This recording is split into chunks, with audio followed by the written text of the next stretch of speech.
तो next bond parameter जो है, जो कि बहुत ही ज्यादा इंपॉर्टेंट है, that is bond angle.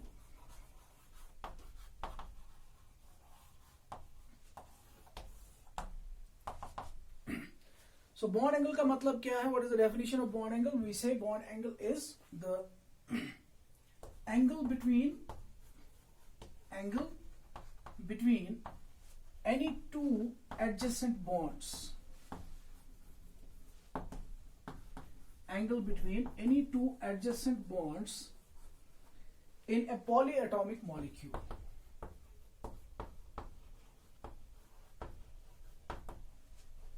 In a polyatomic molecule. So अगर हमारे पास एक पॉलीएटॉमिक मॉलिक्यूल है, ठीक, उस पॉलीएटॉमिक मॉलिक्यूल के अंदर दो एडजेसेंट बॉन्ड्स के दरमियान जो एंगल बनता है, उस एंगल को हम नाम देते हैं बॉन्ड एंगल। ठीक, मिसाल के तौर पर अगर हम मीथेन की बात करें, फॉर एग्जांपल मीथेन की अगर हम बात करें, तो आप लोगों को याद होगा कि मीथेन का स्ट्रक्चर कैसा होता है? टेट्राहेड्रल। ठीक, so that will be something like this, कुछ ऐसा होगा, ठीक है ना, इस तरीके से कुछ होगा। ठीक, टेट्राहेड्रल मॉलिक्यूल होगा ना। इसमें कितने बॉन्ड्स हमें नजर आ रहे हैं? ये सेंटर में कार्बन है, ये हाइड्रोजन है, ये हाइड्रोजन है, ये हाइड्रोजन है और ये हाइड्रोजन है, ठीक है ना। सो ये कार्बन हाइड्रोजन बॉन्ड, ये कार्बन हाइड्रोजन बॉन्ड, ये कार्बन हाइड्रोजन बॉन्ड और ये कार्बन हाइड्रोजन बॉन्ड। ठीक, बॉन्ड एंगल किसको कहेंगे हम? किसी भी दो एडजेसेंट बॉन्ड्स के दरमियान क्या एंगल बनता है, उस एंगल को हम नाम देते हैं बॉन्ड एंगल। मिसाल के तौर पर आप लोगों को याद होगा, जब हमने मीथेन की बात की थी, हमने बताया था इसमें हाइब्रिडाइजेशन sp3 होती है, और sp3 में जो एडजेसेंट बॉन्ड्स होते हैं उनके दरमियान बॉन्ड एंगल कितना रहता है? 109 डिग्री 28 मिनट्स। ठीक, so simply we can say bond angle का मतलब क्या है? Bond angle means the angle between any two adjacent bonds in a polyatomic molecule. ठीक, now what is important here is कि ये किन फैक्टर्स पे डिपेंड करता है? बॉन्ड एंगल किस किस फैक्टर पे डिपेंड करता है? तो यहां पे आप याद रखेंगे कि ये कुछ इंपॉर्टेंट फैक्टर्स पे डिपेंड करता है। मिसाल के तौर पर ये डिपेंड करता है हाइब्रिडाइजेशन स्टेट पे। किस पे डिपेंड करता है? Hybridisation of the central atom, hybridisation. ठीक, ये डिपेंड करता है नंबर ऑफ लोन पेयर्स पे। ठीक, loan pairs on central atom. ठीक है, ये डिपेंड करता है electronegativity of central atom, electronegativity of central atom. ठीक है ना। मगर अगर हमें कोई क्वेश्चन पूछा जाए कि इनमें बॉन्ड एंगल्स का ऑर्डर क्या होगा, इनमें से सबसे ज्यादा बॉन्ड एंगल किसका होगा, इनमें से सबसे कम बॉन्ड एंगल किसका होगा, तो हमें क्या करना है? हमें इसी सीक्वेंस में जाना है। सबसे पहले हमें उन मॉलिक्यूल्स की हाइब्रिडाइजेशन को चेक करना है। अगर हाइब्रिडाइजेशन सेम है तब जाके नंबर ऑफ लोन पेयर्स पे जाना है। अगर हाइब्रिडाइजेशन भी सेम है, नंबर ऑफ लोन पेयर्स भी सेम है, तब जाके electronegativity of the central atom के ऊपर हमें जाना होगा। ठीक है, तो एक एक करके इन फैक्टर्स को हम डिस्कस करते हैं। ठीक, तो सबसे पहला जो फैक्टर है जिसके ऊपर बॉन्ड एंगल डिपेंड करता है, that is the hybridisation state. ठीक, और अगर आपको याद होगा, हमने बताया था कि अगर सेंट्रल एटम के ऊपर डिफरेंट हाइब्रिडाइजेशन है तो जाहिर सी बात है उनके बॉन्ड एंगल्स भी क्या होंगे? डिफरेंट होंगे। ठीक, मिसाल के तौर पर अगर हमें पूछा जाए, we have been given these 3 molecules BeCl2, ठीक है, इसी तरीके से we have for example BF3, ठीक, इसी तरीके से we have CH4। We have been asked a question कि इनको अरेंज करें in their increasing order of their bond angles. ठीक, increasing order of the bond angles means सबसे पहले हम लिखेंगे उसका जिसका बॉन्ड एंगल सबसे कम है, उसके बाद उससे ज्यादा, उसके बाद उससे ज्यादा। ठीक है ना। तो सबसे पहले हम क्या देखेंगे? किसी भी क्वेश्चन को बॉन्ड एंगल के रिलेटेड सॉल्व करने के लिए हम क्या देखेंगे? हाइब्रिडाइजेशन। ठीक है ना। सो BeCl2, यू नो BeCl2 ऐसे होता है। अब हमने बहुत बारी सीख लिया, बहुत बारी कर लिए हैं ये मॉलिक्यूल, तो अब झट से बोलने चाहिए कि BeCl2 की हाइब्रिडाइजेशन स्टेट क्या है? sp, BF3, sp2, CH4,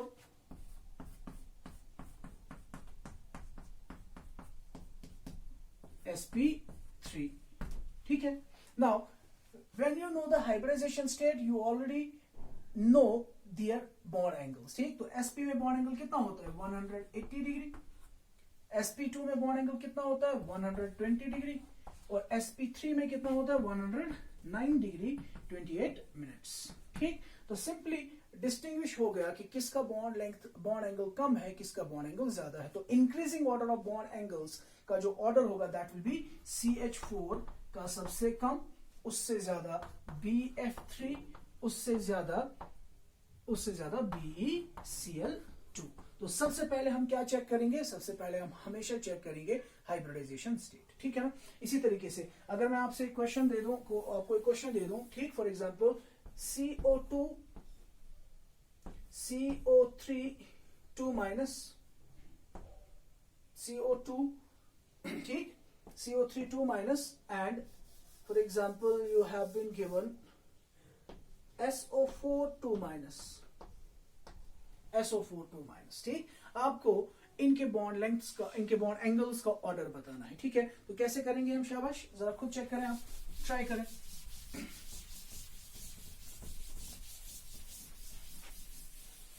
हमने क्या रूल बताया, हमने बताया कि सबसे पहले हम हाइब्रिडाइजेशन स्टेट्स चेक करेंगे। अगर हाइब्रिडाइजेशन से सॉल्व नहीं हो रहा है क्वेश्चन, देन हम आगे वाले पैरामीटर्स पे जाएंगे। ठीक है, तो CO2 आपको पता है, इट्स लाइक दिस। ठीक, CO3 2 माइनस अभी हमने बनाया। ठीक, इसी तरीके से SO4 2 माइनस याद होगा आपको, आई होप।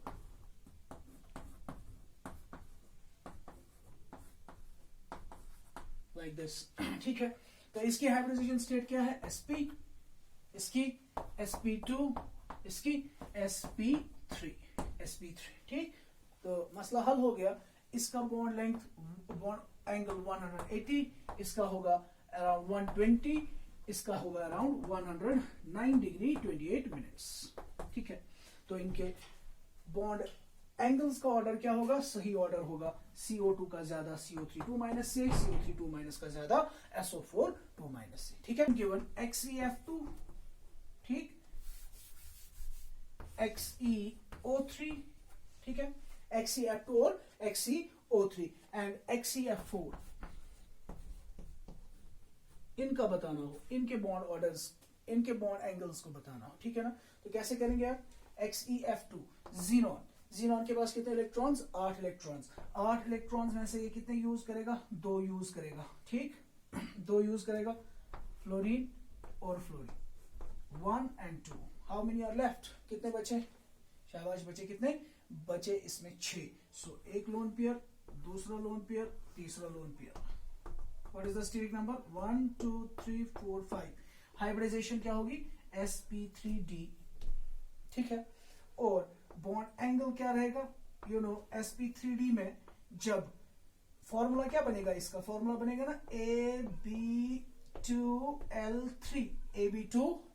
ठीक है ना, तो AB2L3 में ये जो 2 फ्लोरीन्स होंगे ये कहां पे होंगे, एक्सियल पे होंगे, और इनका बॉन्ड एंगल कितना होगा 180 डिग्री।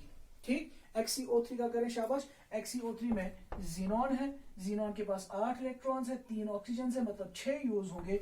एक डबल बॉन्ड, दूसरा डबल बॉन्ड, तीसरा डबल बॉन्ड और एक लोन पेयर बचेगा। स्टेरिक नंबर क्या हुआ, 1 2 3 4 sp3। नाउ इसमें बॉन्ड एंगल क्या होगा, इसमें बॉन्ड एंगल होगा अराउंड 109 डिग्री 28 मिनट्स। हालांकि इससे क्या होगा, ऑब्वियसली कम होगा, मगर इसी के आसपास होगा, क्योंकि यहाँ पे क्या है, लोन पेयर ऑफ इलेक्ट्रॉन। ठीक है ना, लास्ट वाला बचा XeF4। XeF4 की अगर हम बात करें, जीनॉन के पास 8 में से 4 यूज होंगे, fluorine fluorine fluorine and fluorine. ठीक, एक लोन पेयर इधर, एक लोन पेयर इधर। What is the steric number, 1 2 3 4 5 6 sp3d2। Octahedral, octahedral में ये वाली शेप कौन सी है, स्क्वायर प्लेनर। तो इनके दरमियान एंगल कितना होता है, स्क्वायर प्लेनर में एंगल कितना होता है, 90 डिग्री। तो अब आप खुद देख सकते हैं, इसका 180, इसका 109 डिग्री 28 मिनट्स, इसका 90 डिग्री। सो ऑर्डर क्या होगा, XeF2 का सबसे ज्यादा, उससे कम XeO3, सबसे कम XeF4। ठीक, तो सबसे पहले हम क्या देखा करेंगे, सबसे पहले हम चेक किया करेंगे हाइब्रिडाइजेशन। अगर हाइब्रिडाइजेशन स्टेट्स डिफरेंट है तो डिस्टिंक्शन खुद ब खुद हो जाएगी, बॉन्ड एंगल्स हमें पता चल जाएंगे कि किसका ज्यादा है और किसका कम है।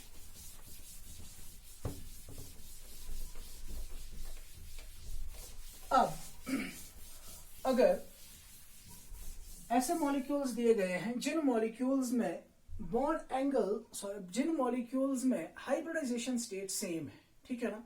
तो उस सूरत में क्या करें, उस सूरत में हम चेक किया करेंगे कि हाइब्रिडाइजेशन स्टेट अगर सेम है then we will go for the number of lone pairs on the central atom, ठीक। So the second important parameter that is number of lone pairs on central atom, ठीक है। And you know अगर hybridisation state same होगी, जितने lone pair ज्यादा होंगे उतना क्या होता है, बॉन्ड एंगल कम होता है। वेस्पर थ्योरी में हमने ऑलरेडी पढ़ा हुआ है, more is the number of lone pairs, more is the repulsion between the lone pairs and lesser is the bond angle, ठीक है। So we can say number of lone pairs और bond angle में क्या relation है, जितना bond angle, जितने lone pair ज्यादा होंगे बॉन्ड एंगल उतना कम होगा। This is the relation. For example, you have been given CH4, you have been given NH3 and you have been given H2O. तो सबसे पहले हम क्या चेक करेंगे, हाइब्रिडाइजेशन, ठीक है। CH4 की without any doubt sp3, NH3 का आपको पता है 5 इलेक्ट्रॉन्स है नाइट्रोजन के पास, 3 यूज हो गए, 2 बचेंगे इन the form of lone pair, steric number 3 + 1 4, that is again sp3। Oxygen के पास 6 में से 2 यूज हो गए, 4 बच गए, तो लोन पेयर्स कितने बचे, 2, bond pairs 2, steric number 4, hybridisation sp3, इसका sp3, इसका sp3, इसका sp3। So if the hybridisation is same then the bond angle will be decided by the number of lone pairs, ठीक। तो CH4 ऐसे होगा, ठीक है। NH3 B टेट्राहेड्रल होगा लेकिन with 1 lone pair, water B tetrahedral होगा but with 2 lone pairs of electrons, and you know lone pair repulsion, ठीक है। Lone pair bond pair repulsion, lone pair ultimately ये क्या हो जाएंगे, यहां से भी इनको पुश किया जाएगा, यहां से भी पुश किया जाएगा, ये इसको कट जाएगा, ठीक है ना। More is the number of lone pairs, lesser is the bond angle, ठीक। तो ज्यादा बॉन्ड एंगल होगा मीथेन का, उससे कम NH3 का, और उससे कम होगा वाटर का, ठीक है। इसी तरीके से अगर आप चेक करें, for example you have been given NH4 positive, NH3 and NH2 minus, इनका बॉन्ड एंगल्स का ऑर्डर बताइए क्या होगा।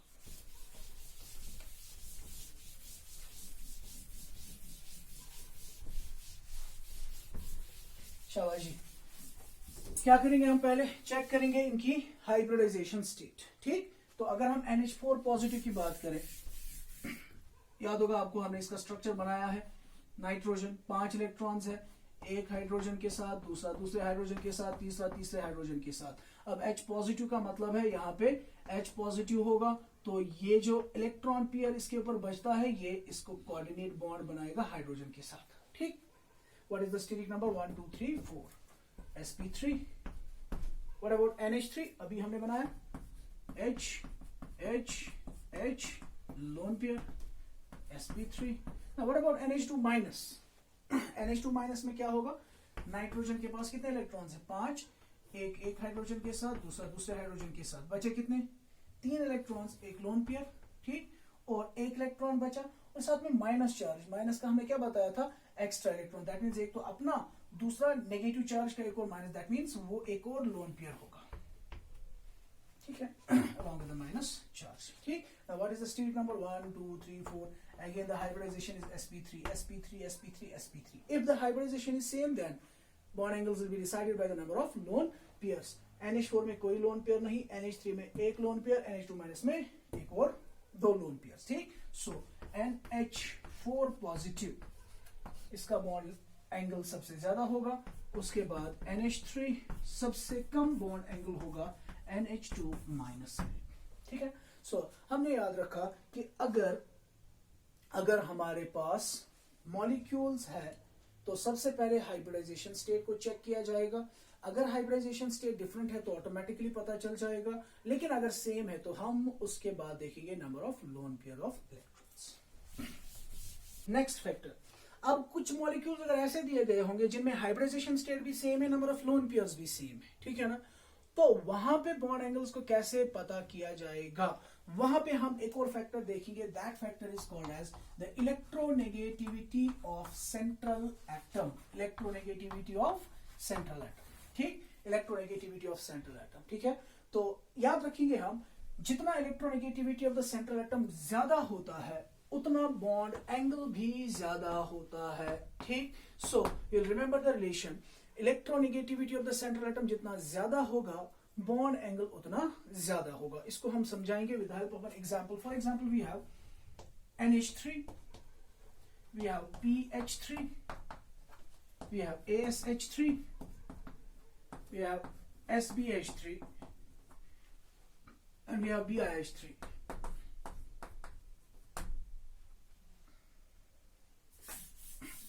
ठीक है, हमारे पास ये स्पीशीज है। ठीक, चलिए, now if you look eight NH3, PH3, ASH3, SBH3 and BiH3, ये सभी क्या है? ये सभी है ना hydrides of group 15, nitrogen, phosphorus, arsenic, antimony, bismuth. ठीक, ये सभी क्या है? ग्रुप नंबर 15 के एलिमेंट्स है। ठीक है ना, तो जाहिर सी बात है जैसा स्ट्रक्चर इसका होगा वैसा ही उनका भी होगा। NH3 का स्ट्रक्चर कैसा है? Pyramidal with a loan pair of electron. ठीक, PH3 का भी बिल्कुल ऐसा ही होगा with a lone pair. ASH3 का भी, SBH3 का भी, BiH3 का भी बिल्कुल ऐसा ही होगा।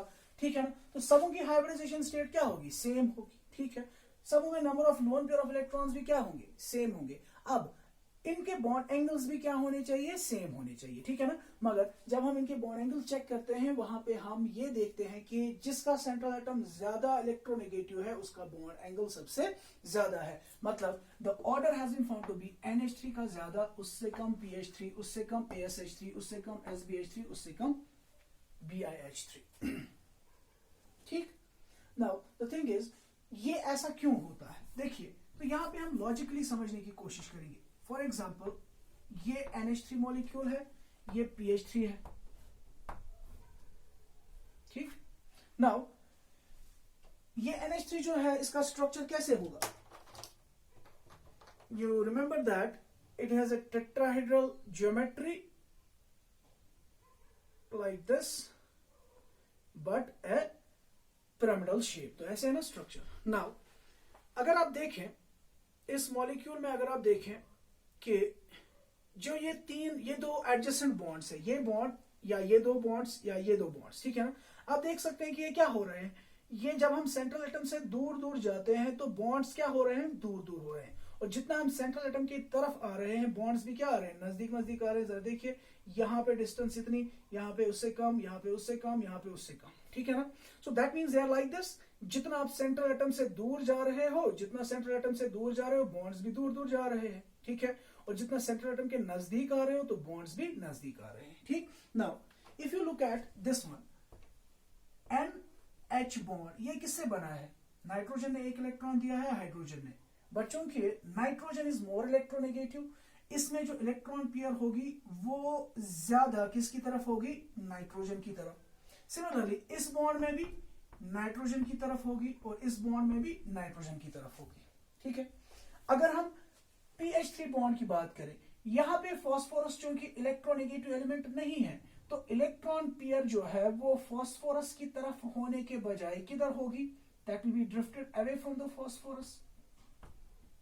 ठीक, और अगर ASH3 की हम बात करें, ASH3 मॉलिक्यूल में क्या होगा? ASH3 मॉलिक्यूल की अगर हम बात करें उसमें भी यही बॉन्ड्स होंगे। ठीक, मगर उन बॉन्ड्स में क्या होगा? उन बॉन्ड्स में इलेक्ट्रॉन डेंसिटी आर्सेनिक की तरफ नहीं होगी, आर्सेनिक से दूर होगी, लाइक दिस, यहां पे होगी। ठीक है, तो दैट मीन्स जितना जितना हम डाउन द ग्रुप जाते हैं electronegativity of the central atom क्या हो रही है? डिक्रीज। और जितना electronegativity of the central atom decrease होती जाती है इलेक्ट्रॉन पेयर्स भी क्या होते जाते हैं? दूर दूर चले जाते हैं।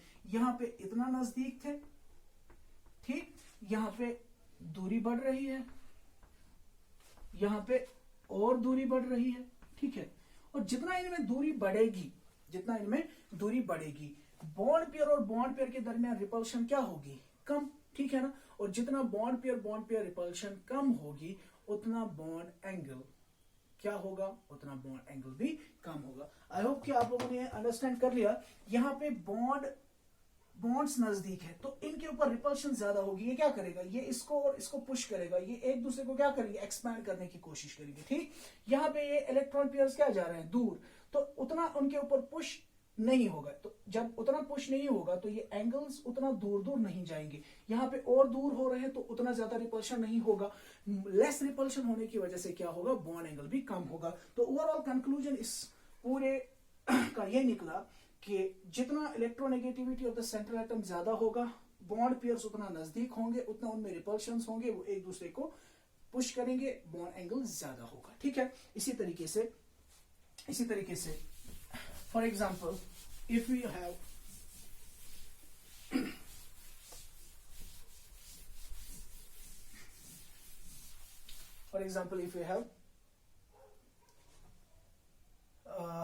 H2O, H2S, H2SE, H2Te, ये है।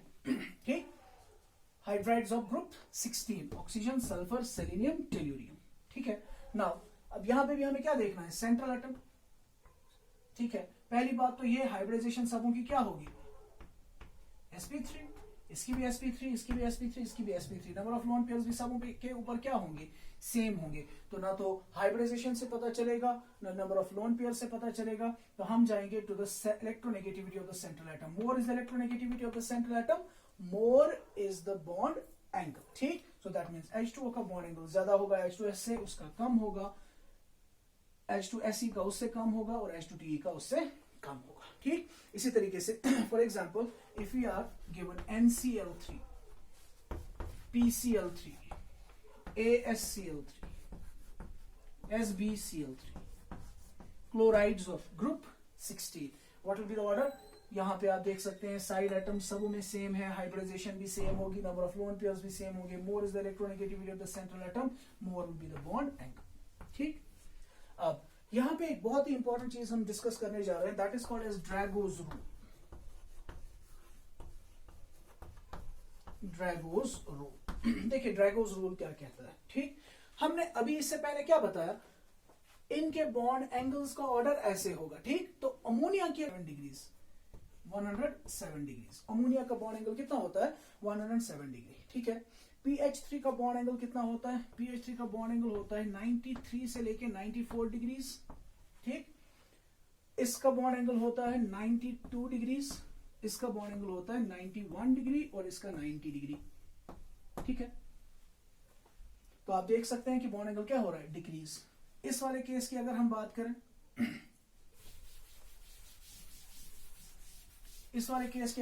करें, वाटर का बॉन्ड एंगल होता है 104 डिग्रीज एंड 5 मिनट्स। ठीक, या 104.5 डिग्रीज, 104.5 डिग्रीज। H2S का होता है 92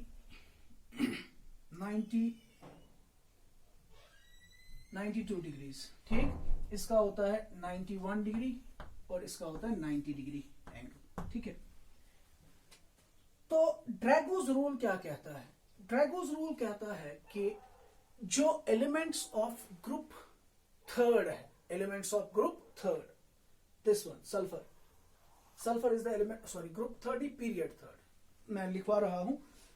ड्रैगोज rule says that according to Drago's rule, elements of period third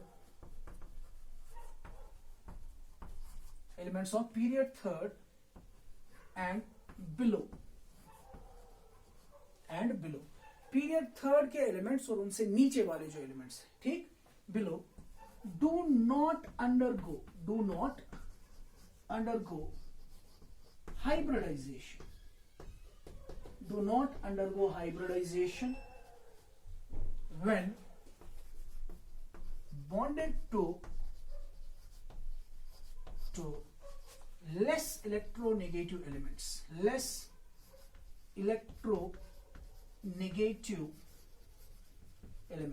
when bonded to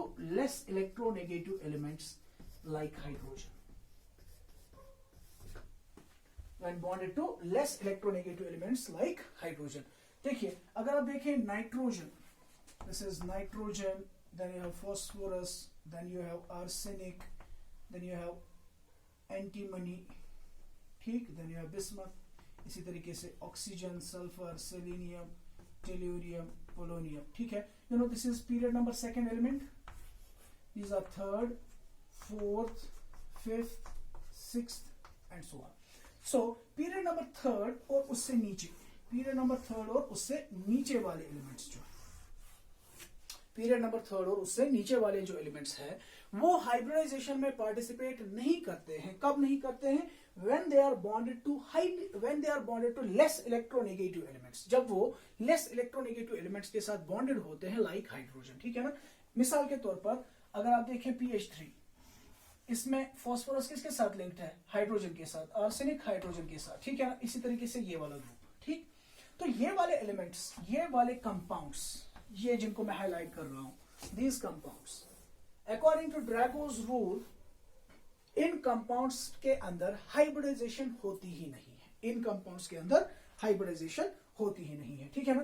क्यों नहीं होती है? अब आप देख सकते हैं कि इनका बॉन्ड एंगल जरा देखिए किसके आसपास है, 90 डिग्री के आसपास है, ठीक है ना. तो अगर आप NH3 के ऊपर VBT को अप्लाई करें, NH3 के ऊपर थोड़ा सा समझने की कोशिश करें. अगर हम NH3 के ऊपर क्या करेंगे? VBT को अप्लाई करेंगे, ठीक. यू नो नाइट्रोजन के पास कॉन्फ़िगरेशन होती है 2s2 2p3, है ना. 2s2 2p3, ठीक है. तो हम वहां पे क्या बोलते हैं? It undergoes sp3 hybridisation. That means 4 hybrid orbitals बनते हैं. एक लोन पेयर होगा, एक हाइड्रोजन के साथ, दूसरा दूसरे हाइड्रोजन के साथ, तीसरा तीसरे हाइड्रोजन के साथ. ऐसे बॉन्ड फॉर्मेशन होती है, ठीक है ना. As a result of the sp3 hybridisation, bond angle should be 109 degree 28 minutes. But चूंकि एक लोन पेयर होने की वजह से क्या होगा? बॉन्ड एंगल थोड़ा सा कम हो जाएगा. तो बॉन्ड एंगल 109 डिग्री से थोड़ा सा कम हो जाता है, ठीक है ना. लेकिन PH3 ASH3 और इसमें बॉन्ड एंगल कितना है? 90 डिग्री के आसपास है, ठीक है. तो अगर आप फॉस्फोरस की बात करें, फॉस्फोरस में भी ऐसी ही होगी ना हाइब्रिडाइजेशन, ऐसी ही कॉन्फ़िगरेशन होगी ना. 3s के अंदर 2 होंगे, TS के अंदर 2 होंगे और 3p के अंदर 1, 2 एंड 3, ठीक. तो अगर ये भी हाइब्रिडाइजेशन करेंगे, तो उनका जो बॉन्ड एंगल होना चाहिए वो भी किसके आसपास होना चाहिए? 107 डिग्री के आसपास होना चाहिए. मगर यहां पे हम क्या देख रहे हैं? बॉन्ड एंगल 90 डिग्री के आसपास है. अब अगर ये हाइब्रिडाइजेशन करेगा ही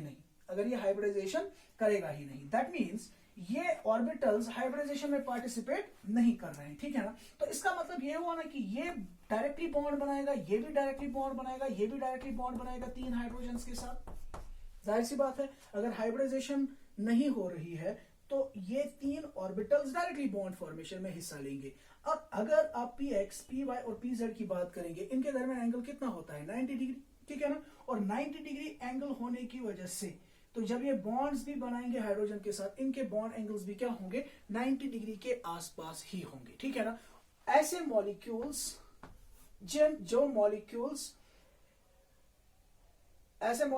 जो होते हैं, याद रखना है कि ये वाले मॉलिक्यूल्स जब भी पीरियड नंबर थर्ड के एलिमेंट्स या उससे नीचे वाले एलिमेंट्स, ये किन के लिए वैलिड है? पीरियड नंबर थर्ड और उनसे नीचे वाले एलिमेंट्स के लिए. जब ये लेस इलेक्ट्रोनेगेटिव एलिमेंट्स के साथ बॉन्डेड होंगे, उस वक्त ये हाइब्रिडाइजेशन में पार्टिसिपेट नहीं करते हैं. और याद रखेंगे कि ये रूल तब वैलिड है जब सेंट्रल एटम के पास central atom must contain lone pair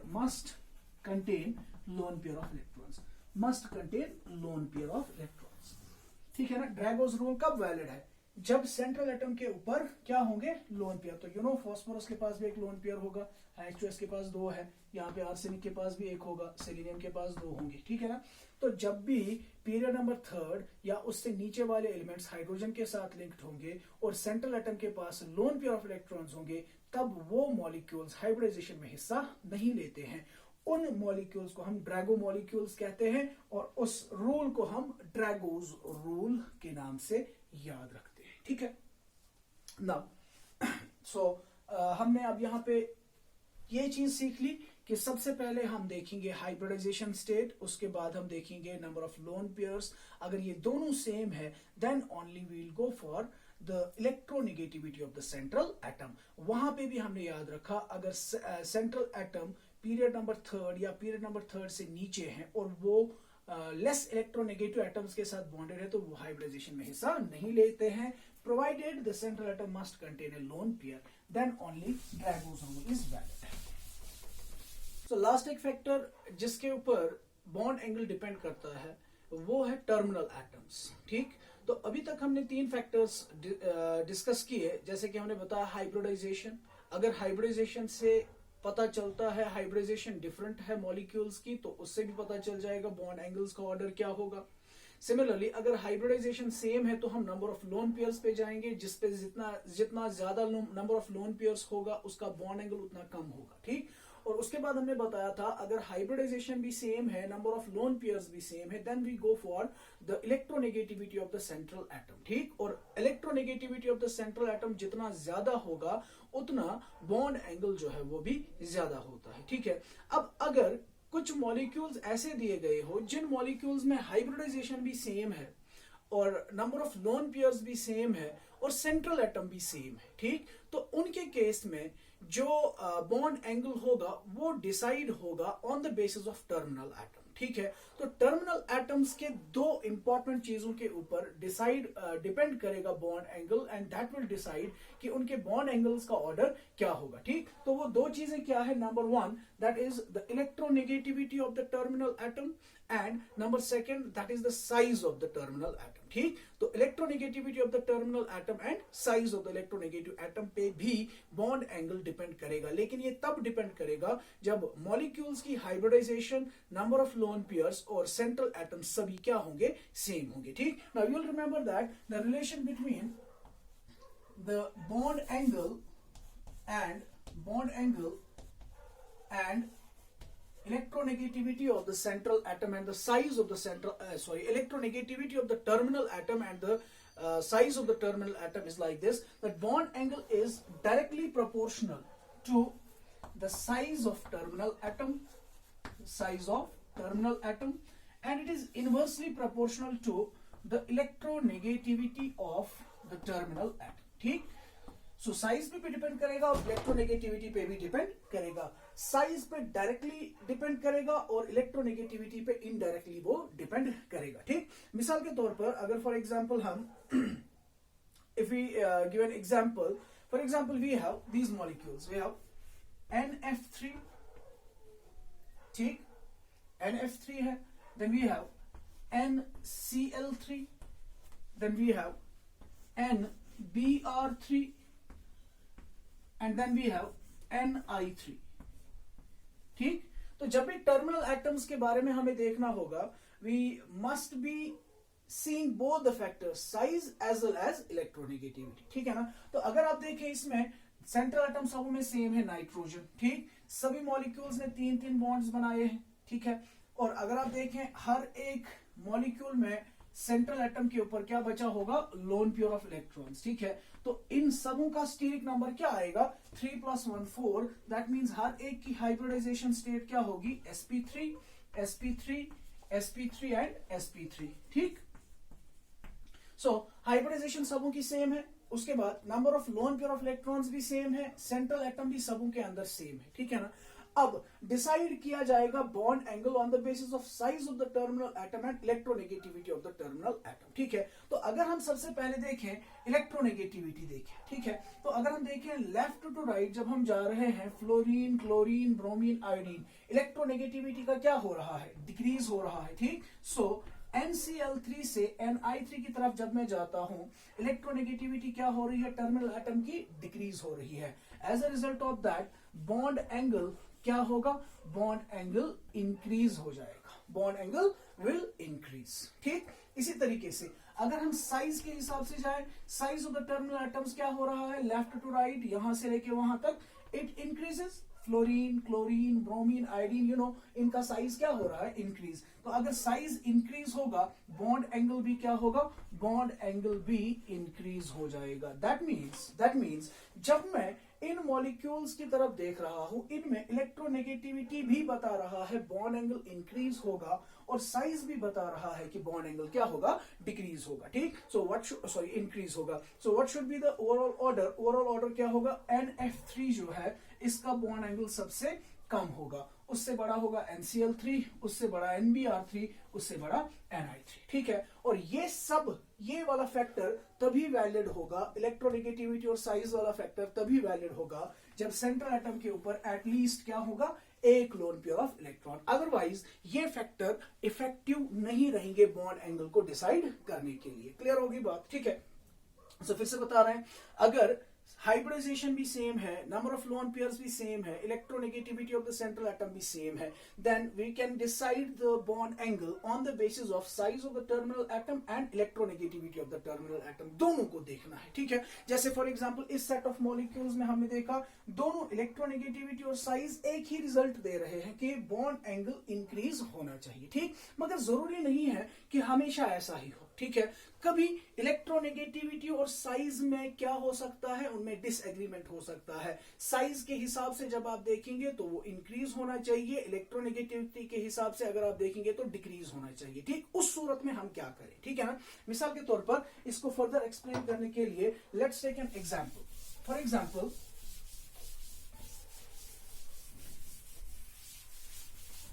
example अगर मैं if I want to comment on the bond angle of these two molecules, number one is H2O,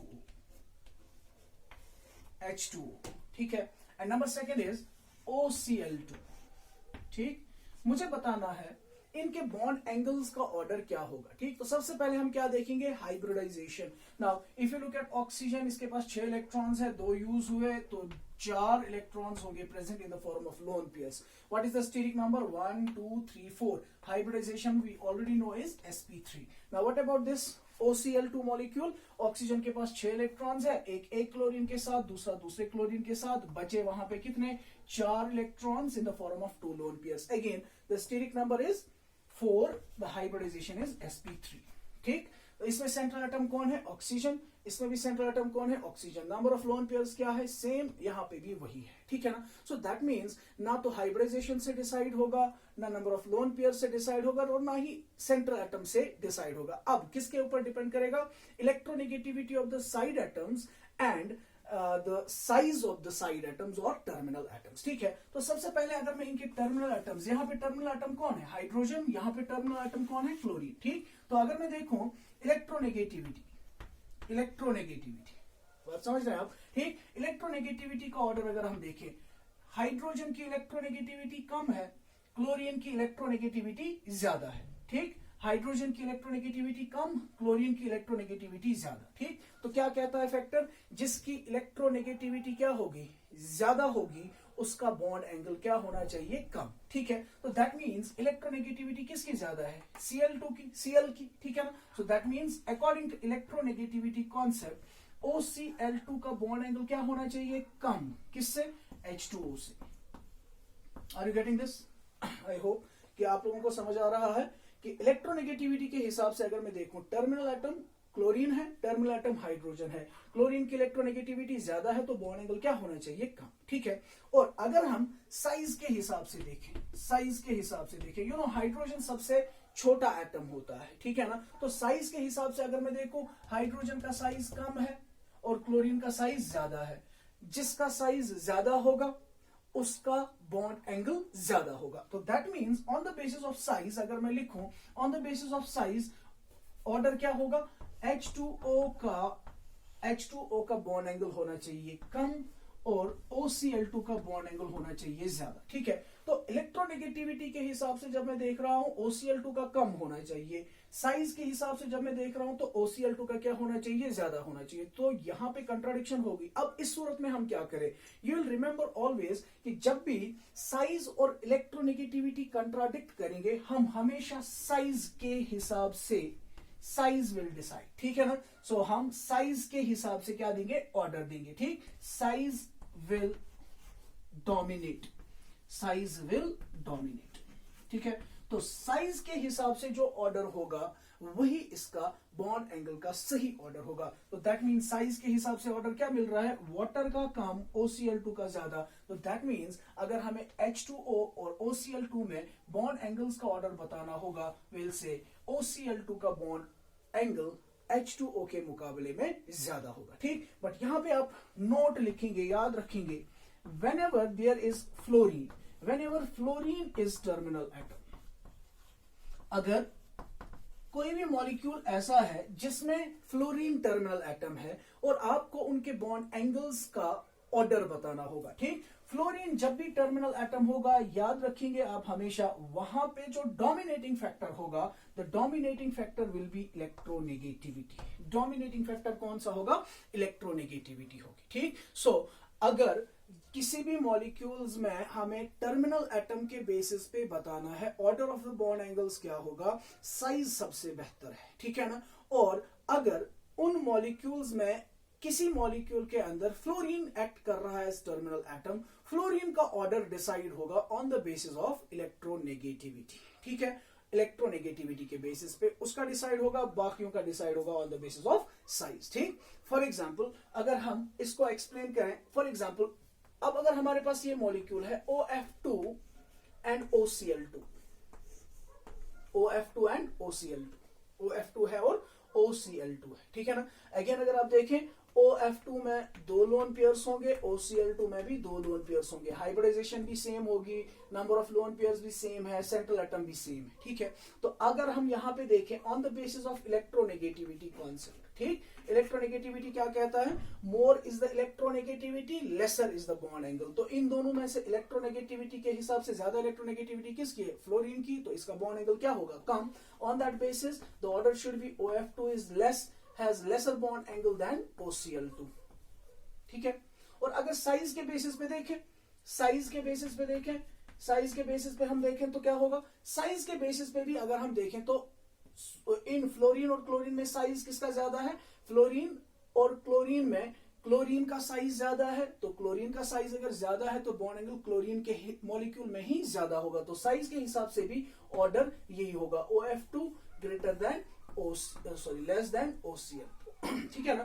fluorine में हमेशा इलेक्ट्रोनेगेटिविटी के हिसाब से देखिए, अब यहां पे फॉर्चुनेटली दोनों फैक्टर्स के बेसिस पे हमें सेम ऑर्डर मिल रहा है, ठीक है ना। So we will remember that whenever there is bond angle to be decided, it will be decided on the basis of the terminal atom, it will be decided on the basis of the size। मगर अगर fluorine उनके अंदर कोई molecule है, fluorine molecule, किसी molecule के अंदर fluorine terminal atom है, तो उसका देखा जाएगा on the basis of electronegativity, ठीक है। फर्दर कॉन्सेप्ट को इलेबोरेट करने के लिए let's take an example. For example now this time we have been given H2O, we have been given OCl2 and we have been given OF2। ये तीनों molecules दिए गए हैं, तो इन तीनों मॉलिक्यूल्स का हमें क्या निकालना है? We have to give their bond angle orders, ठीक है ना। तो इनके बॉन्ड एंगल्स को ऑर्डर देने के लिए हम वही रूल अप्लाई करेंगे, हाइब्रिडाइजेशन। तो हाइब्रिडाइजेशन इन सबों की क्या आ रही है? सेम, ठीक। उसके बाद हम देखेंगे नंबर ऑफ लोन पेयर्स, तो ऑटोमेटिकली यहाँ पे वो भी सेम आ रहा है। फिर उनके सेंट्रल एटम्स, तो सेंट्रल एटम्स भी सभी सेम है। तो हमारे पास जो आखिरी टूल बचा that is the electronegativity and the size of the terminal atom, ठीक। तो सबसे पहले अगर हम इलेक्ट्रोनेगेटिविटी के बेसिस पे जाए, इलेक्ट्रोनेगेटिविटी के बेसिस पे ऑर्डर क्या होगा? इलेक्ट्रोनेगेटिविटी के बेसिस पे ऑर्डर क्या होगा? जिसकी इलेक्ट्रोनेगेटिविटी सबसे ज्यादा उसका बॉन्ड एंगल सबसे कम। तो इनमें से टर्मिनल एटम्स में से फ्लोरीन वाला जो है उसका इलेक्ट्रोनेगेटिविटी सबसे ज्यादा है, तो उसका बॉन्ड एंगल क्या होना चाहिए? सबसे कम। सो OF2 का बॉन्ड एंगल सबसे कम होगा। उसके बाद किसकी इलेक्ट्रोनेगेटिविटी ज्यादा है? क्लोरीन की। और सबसे कम इलेक्ट्रोनेगेटिविटी किसकी है? वाटर की, हाइड्रोजन की। तो that means water. This should be the order, fine. Now अगर यही चीज on the basis of size देखें, on the basis of size, ठीक, तो on the basis of size सबसे छोटा साइज किसका है? वाटर का। तो इसकी इलेक्ट्रोनेगेटिविटी क्या होगी? सबसे कम, ठीक। उससे बड़ा साइज किसका है? फ्लोरीन का। सबसे बड़ा साइज किसका है? क्लोरीन का, ठीक। तो इलेक्ट्रोनेगेटिविटी के बेसिस पे ऑर्डर ये आ रहा है, साइज के बेसिस पे ऑर्डर ये आ रहा है, ठीक। नाउ इसका एक्चुअल ऑर्डर क्या होगा? इसका एक्चुअल ऑर्डर क्या होगा, ठीक। तो एक्चुअल ऑर्डर कैसे डिसाइड होगा? एक्चुअल ऑर्डर हमने बताया था साइज के बेसिस पे, लेकिन अगर फ्लोरीन है तो फ्लोरीन का डिसाइड होगा on the basis of electronegativity, ठीक। तो फ्लोरीन का जो ऑर्डर होगा वो किसके बेसिस पे डिसाइड होगा? On the basis of electronegativity. So on the basis of electronegativity fluorine का बॉन्ड एंगल सबसे कम होना चाहिए, ठीक। इसके लिए यही ऑर्डर करेक्ट होगा, बिकॉज फ्लोरीन के लिए इलेक्ट्रोनेगेटिविटी कॉन्सेप्ट के बेसिस पे ही बोला जाएगा ऑर्डर, ठीक। So that means actual order होगा OF2 का सबसे कम होगा, OF2 का सबसे कम होगा, ठीक। तो OF2 हो गया खत्म, ये कैंसल और ये कैंसल, ठीक है। उसके बाद क्या बचा, H2O एंड OCl2, इन दोनों का डिसाइड होगा किसके बेसिस पे, on the basis of the size. So अगर हम on the basis of size देखें, on the basis of size H2O का कम है, OCl2 का ज्यादा है, ठीक। सो OF2 के बाद कौन आएगा, H2O, सबसे ज्यादा साइज किसका होगा, OCl2, ठीक। सो ना ही ये वाला ऑर्डर फॉलो हो रहा है, ना ही ये वाला ऑर्डर फॉलो हो रहा है। फ्लोरीन के लिए इलेक्ट्रोनेगेटिविटी के बेसिस पे और जो बाकी बचे उनके लिए साइज के बेसिस पे ऑर्डर फॉलो होगा, ठीक है ना।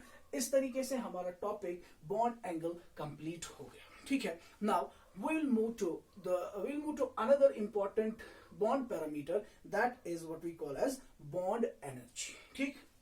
another bond parameter is bond energy, या फिर हम इसको bond strength भी कह सकते हैं, bond strength।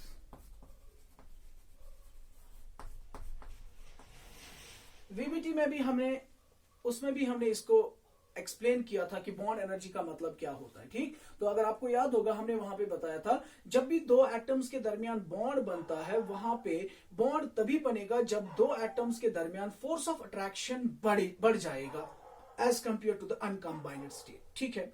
Now whenever a bond is formed, हमेशा उस वक्त एनर्जी रिलीज होती है, ठीक है ना। उस अमाउंट ऑफ एनर्जी को जो रिलीज होगी when 1 mole of a covalent bond is formed, that amount of energy is what we call as bond energy, ठीक है। So what is bond energy? How do we define bond energy? We can say it is defined as the amount of energy released when 1 mole of a covalent bond is formed, ठीक है ना।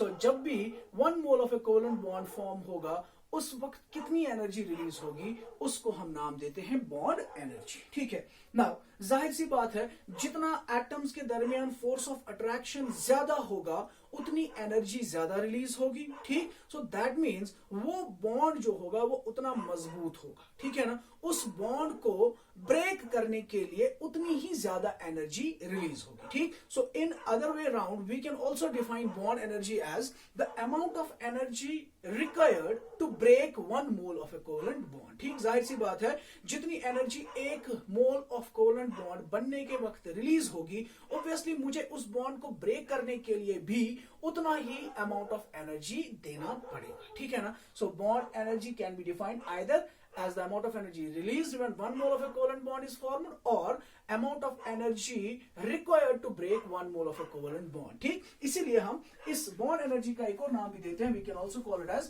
bond dissociation energy,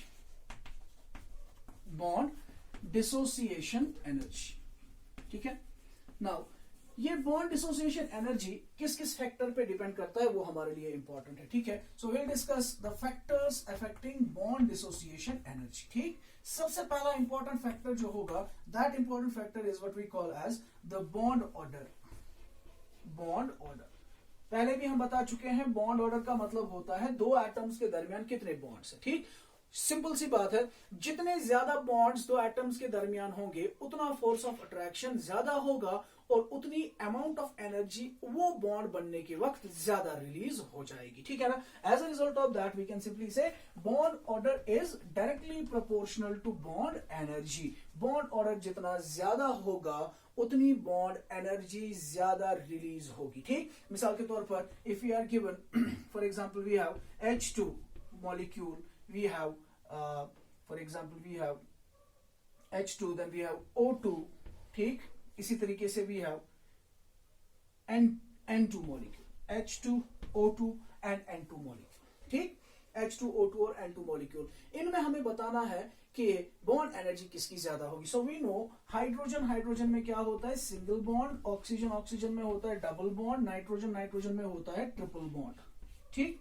so bond order इसका ज्यादा है, इसका इससे कम है, इसका इससे कम है, तो ऑब्वियस सी बात है बॉन्ड एनर्जीज का जो ऑर्डर होगा वो होगा H2 का बॉन्ड एनर्जी कम होगा O2 से, O2 की बॉन्ड एनर्जी कम होगी N2 से। ठीक, इसी तरीके से अगर for example we have been given C single bond C double bond C and C triple bond C। ठीक, single bond carbon carbon single bond बनने के वक्त कम एनर्जी रिलीज होगी, ठीक है, उससे ज्यादा एनर्जी रिलीज होगी जब कार्बन कार्बन डबल बॉन्ड बनेगा, उससे ज्यादा अमाउंट ऑफ एनर्जी रिलीज होगी जब कार्बन कार्बन ट्रिपल बॉन्ड बन जाएगा। ठीक है, इसी तरीके से नेक्स्ट हमारा जो फैक्टर है जिसके ऊपर बॉन्ड एनर्जी डिपेंड करता है, that factor is the electronegativity difference.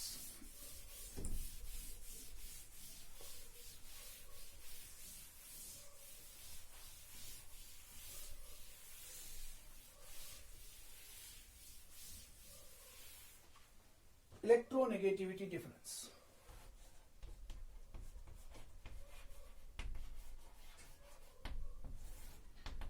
Electronegativity difference. ठीक है, इलेक्ट्रोनेगेटिविटी डिफरेंस का मतलब क्या हुआ? Say for example we have HF molecule, ठीक, ये हमारे पास HF मॉलिक्यूल है। ठीक है, तो डाइपोल मोमेंट वाले लेक्चर में हमने बता दिया था कि HF मॉलिक्यूल जो होता है वो एक पोलर मॉलिक्यूल होता है। फ्लोरीन इज मोर इलेक्ट्रोनेगेटिव, इसके ऊपर डेल्टा माइनस चार्ज होती है और इसके ऊपर डेल्टा पॉजिटिव चार्ज होती है। ठीक है ना, अगर हम इस मॉलिक्यूल को देखें, ये मॉलिक्यूल एक कोवेलेंट मॉलिक्यूल है, ये बनता है by the sharing of electron between hydrogen atom and fluorine atom. ठीक है, तो जब भी कोवेलेंट बॉन्ड बनता है, ठीक है ना, उस कोवेलेंट बॉन्ड बनने के वक्त क्या होती है? एनर्जी रिलीज होती है। ठीक है ना, मगर अगर किसी मॉलिक्यूल में एटम्स के दरमियान इलेक्ट्रोनेगेटिविटी डिफरेंस होगी, उस इलेक्ट्रोनेगेटिविटी डिफरेंस की वजह से क्या होगा? ऑटोमेटिकली उसका एक side which is the more electronegative side, it will have a negative charge, और उसका ऑपोजिट साइड जो होगा उसमें पॉजिटिव चार्ज होगी। ठीक, as a result of that इस मॉलिक्यूल के अंदर जो कि कोवेलेंट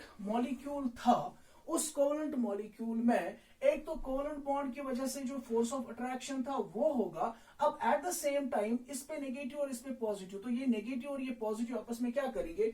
अट्रैक्शन करेंगे। यहां पे नेगेटिव और positive charge, electrostatic force of attraction भी आ जाएगा। As a result of that we can say ये बॉन्ड जो कोवेलेंट मॉलिक्यूल है जिसमें इलेक्ट्रोनेगेटिविटी डिफरेंस की वजह से क्या आ गया? एक आयोनिक कैरेक्टर डेवलप हो गया। ठीक है ना, इस आयनिक कैरेक्टर, पार्शियल आयनिक कैरेक्टर के डेवलप होने की वजह से इन पे फोर्स ऑफ अट्रैक्शन और ज्यादा बढ़ जाएगा। ठीक, तो अगर फोर्स ऑफ अट्रैक्शन बढ़ गया, अमाउंट ऑफ एनर्जी क्या होगी? ज्यादा रिलीज होगी। ठीक है ना, जितना इलेक्ट्रोनेगेटिविटी डिफरेंस ज्यादा होगी उतना पार्शियल नेगेटिव चार्ज और पॉजिटिव चार्ज ज्यादा होगा।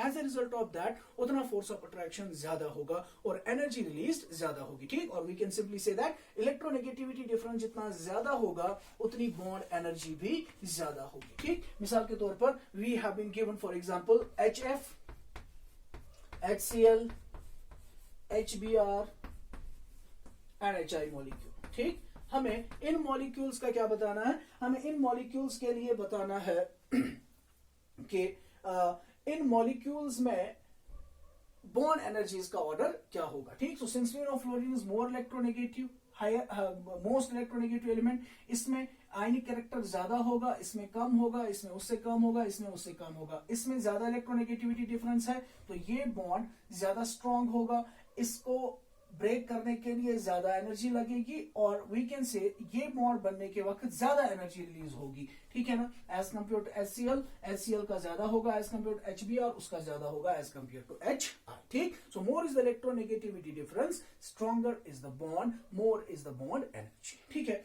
इसी तरीके से एक लास्ट इंपॉर्टेंट फैक्टर जिसपे बॉन्ड एनर्जी डिपेंड करता है, दैट इज द साइज। ठीक, size. Now we can yourself say size की वजह से बॉन्ड एनर्जी पे क्या असर पड़ेगा? सिंपल सी बात है, जितना साइज बढ़ेगा, साइज बढ़ने की वजह से क्या होगा? साइज बढ़ने की वजह से क्या होगा? वो मॉलिक्यूल्स जो है वो एक दूसरे वो कंबाइनिंग एटम्स जो है वो एक दूसरे से क्या हो जाएंगे? दूर दूर हो जाएंगे। ठीक है ना, as a result of that उन पे जो फोर्स ऑफ अट्रैक्शन होगा वो क्या होगा?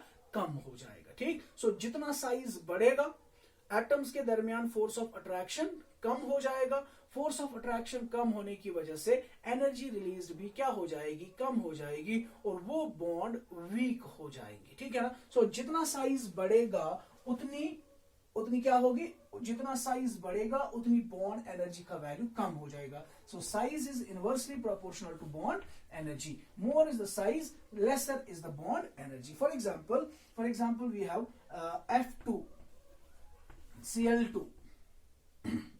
इसके बारे में हम बाद में बात करते हैं क्योंकि इसमें थोड़ी सी वेरिएशन आएगी। Let's leave this. For example we have for example say for example we have C triple bond C, ठीक, we have C triple bond N, ठीक, we have C triple bond O, ठीक है। इन molecules में इनके bond energies के ऊपर हमें बात करनी है, ठीक है ना। नाउ सबसे पहले हम क्या देखेंगे, यहाँ पे सबसे पहले हम देखेंगे इनका बॉन्ड ऑर्डर। तो इसका बॉन्ड ऑर्डर भी 3, इसका बॉन्ड ऑर्डर भी 3, इसका बॉन्ड ऑर्डर भी 3, फाइन, ठीक है।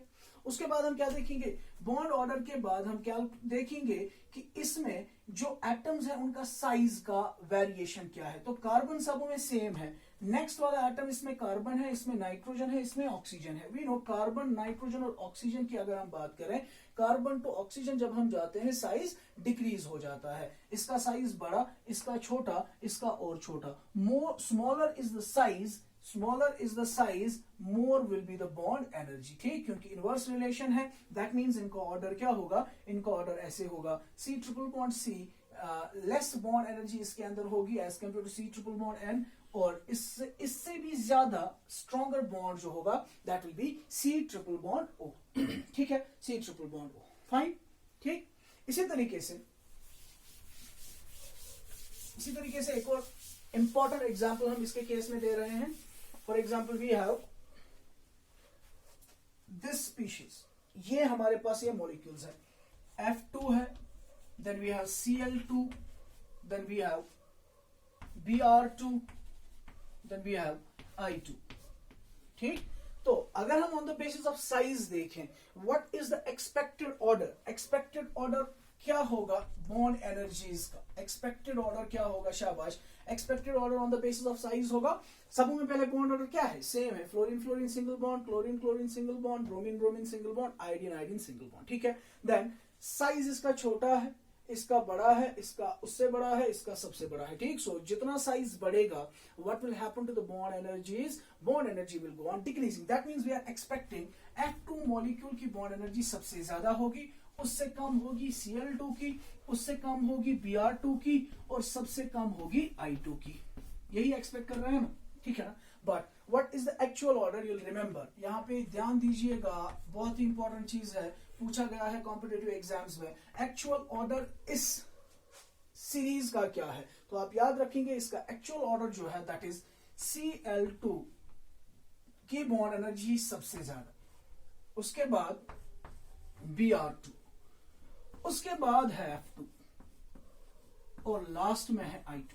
नाउ यहां पे एक इंपॉर्टेंट चीज ये है कि फ्लोरीन जो है, जिसका साइज सबसे छोटा है, उसकी बॉन्ड एनर्जी सबसे ज्यादा होनी चाहिए। तो इसकी बॉन्ड एनर्जी डिक्रीज होके इसके पीछे कैसे आ गई, ठीक है ना। What is the reason behind it, ठीक है, what is the reason behind it, उसको हम एक्सप्लेन करेंगे कि रीजन क्या है, इसकी बॉन्ड एनर्जी कम क्यों हो जाती है, हालांकि इसका साइज सबसे छोटा है, ठीक है। Now if you look eight fluorine fluorine bond, you know fluorine के पास 7 इलेक्ट्रॉन्स है, एक इसने दिया, दूसरा इसने दिया, तो बचे कितने, बचे इस पे 6 electrons in the form of 3 lone pairs. इस पे भी ऐसे ही होगा, ठीक। इसी तरीके से क्लोरीन क्लोरीन में भी बिल्कुल यही होगा, ठीक है। इस पे भी 3 loan pairs, and bromine bromine and iodine iodine, ठीक है ना। नाउ चूंकि इसका साइज छोटा है तो फोर्स ऑफ अट्रैक्शन ज्यादा होगा, इसमें साइज बड़ा है, फोर्स ऑफ अट्रैक्शन कम होगा। As a result of that F2 की बॉन्ड एनर्जी ज्यादा होनी चाहिए एज कंपेयर टू Cl2, ठीक। But what we C, F2 की बॉन्ड एनर्जी बहुत ही कम हो जाती है। रीजन ये है कि चूंकि इनके दरमियान डिस्टेंस बहुत ही कम है, and at the same time इनके पास क्या चीज अवेलेबल है, कितनी लोन पेयर्स है, 3 लोन पेयर्स इसके पास भी है, 3 लोन पेयर्स इसके पास भी है, ठीक है ना। नाउ और इनके दरमियान, इस फ्लोरीन और इस फ्लोरीन के दरमियान साइज क्या है, इनका साइज कम होने की वजह से इनकी बॉन्ड लेंथ भी क्या हो जाएगी, कम। As a result of that इनकी जो ये लोन पेयर ऑफ इलेक्ट्रॉन्स है ये एक दूसरे के साथ क्या कर रहे हैं, रिपल्शंस कर रहे हैं। और साइज छोटा होने की वजह से, नजदीक नजदीक होने की वजह से इनके ऊपर रिपल्सिव फोर्सेस का मैग्नीट्यूड बहुत ही ज्यादा हाई होता है, ठीक है ना। तो रिपल्सिव फोर्सेस जब ज्यादा होंगे, ऑब्वियस सी बात है जितनी एनर्जी ए बॉन्ड बनने के वक्त निकलनी चाहिए थी उसका कुछ हिस्सा किस में लगेगा, इन रिपल्सिव फोर्सेस को ओवरकम करने में लगेगा, ठीक है ना। या हम ऐसे बता सकते हैं कि यहां पे रिपल्शंस ज्यादा है, ठीक है ना, because of the lone pair repulsions, ठीक, वो रिपल्शंस का मैग्नीट्यूड ज्यादा है as compare to the attraction. As a result of that net energy जो रिलीज होगी उसका वैल्यू उतना ज्यादा नहीं होगा, क्योंकि इस रिपल्शन की वजह से a part of that energy will be used to overcome these repulsive forces. As a result of that, इसकी बॉन्ड एनर्जी कम हो जाती है as compare to chlorine. Chlorine में भी 3 लोन पेयर्स एक दूसरे के साथ रिपेल करेंगे, ठीक है ना। बट चूंकि क्लोरीन का साइज बड़ा होने की वजह से इनके दरमियान की डिस्टेंस भी ज्यादा होगी, तो लोन पेयर रिपल्शंस भी क्या होंगी, कम होंगी, ठीक है ना। और उनमें एनर्जी जो यहां से रिलीज होगी थोड़ा सा हिस्सा इन रिपल्शंस को ओवरकम करने में लग जाएगा। नतीजे के तौर पर जब फ्लोरीन मॉलिक्यूल बनेगा उस वक्त उतनी एनर्जी रिलीज नहीं होगी जितनी होनी चाहिए थी। क्लियर, ठीक है। इसी तरीके से ये वाला ऑर्डर सिर्फ हेलोजेंस के लिए ही एप्लीकेबल नहीं है, बल्कि हर किसी पीरियड नंबर सेकंड एलिमेंट के लिए वैलिड है, ठीक। क्या मतलब period number second? For example अगर हमारे पास ये स्पीशीज है ऑक्सीजन सिंगल बॉन्ड की हम बात कर रहे हैं, एंड इसके नीचे वाला सल्फर सिंगल बॉन्ड, ठीक।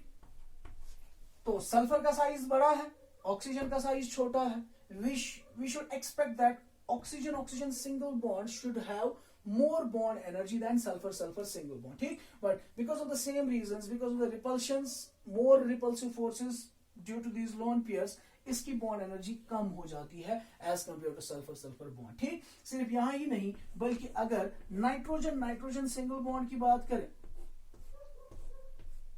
ठीक, और इसके नीचे फॉस्फोरस सिंगल बॉन्ड,